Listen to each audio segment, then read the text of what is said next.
today I've got some quick and easy meal prep ideas. We've got breakfast, lunch and dinner. They all have less than 450 calories and about 30 grams of protein. Let's start with breakfast, which is a high protein overnight oats recipe. For this recipe, you're going to need containers, some oats. Make sure you get something which is a rolled or a thick cut, not the ones you can buy in their sachets. They're just too thin and they go a little bit mushy. You want like a thicker cut oat. If I'm craving more of like a sweet dessert kind of style breakfast, then I usually buy the protein puddings.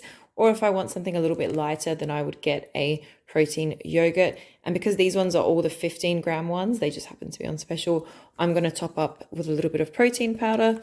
And then you also need some milk, just in case the consistency is a little bit too thick. So I always add in a dash of unsweetened almond milk. And then for toppings, whatever fruit you want. For some healthy fats, I like to add some sort of nut butter. Step one, I've got my scale out, I've put my container on. And now we're going to add our oats. We're going for 40 grams. So this is our main carb source. Going to give you lots of energy to keep you going throughout the day. And first flavor I'm going to start with is chocolate. This is usually my go-to favorite. So we've got our oats in there. Now you're going to give that pudding a little bit of a mix so that it's a bit more runny.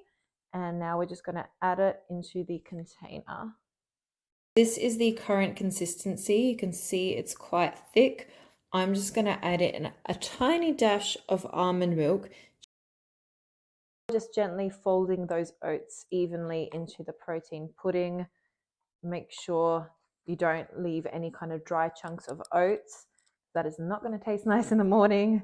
You want the oats to soak overnight so that they're a little bit softer and easier to digest. Let that refrigerate overnight, and then in the morning you can add your toppings. I did some cookie dough peanut butter, half a banana and strawberries. For the next flavor I chose mango, and I followed the same method from earlier, but for the toppings I did peanut butter, half a banana, blueberries and coconut flakes.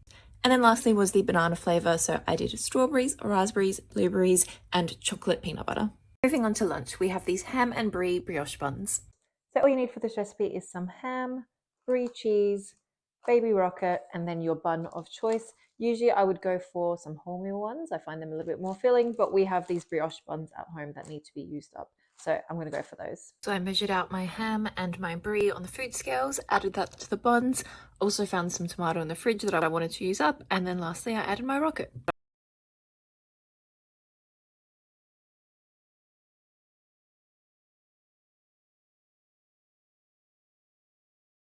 Dinner, we have a sweet chili halloumi pasta. So for this recipe, when it comes to veg, I'm going to be using some red pepper. I've got some leftover yellow one in the fridge as well. Red onion. I'm going to take some spinach from my mixed bag. For protein, we've got chicken breast and halloumi, whatever pasta you like. My favorite is rigatoni.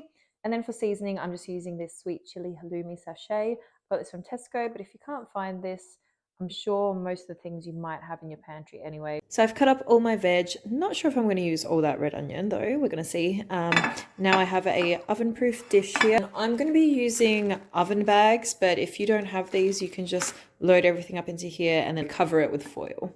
Weigh out 200 grams of diced chicken breast, add that to the oven bag, and I already have my spinach, my vegetables, and I'm just going to add my seasoning now as well.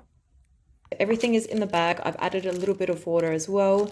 There's going to be a little bit of juice coming out of the chicken anyway, but I like to add a little bit of extra water on top just so that it makes like a bit of a sauce. So I've put everything into the bag. I've spread it out nicely into the pan so it can cook evenly. We've added our seal, and now that is going to go into the oven for 40 minutes. While that's in the oven, I'm going to boil 180 grams of rigatoni. Also going to cut up 90 grams of my reduced fat halloumi cheese and lightly fry that on the stovetop. Halloumi and pasta is done. I've set up my 3 meal prep containers, taken the chicken out of the oven, and now it's time to evenly distribute it into your containers. All done. Enjoy! Thank you guys so much for watching. If you have any requests, please let me know in the comments.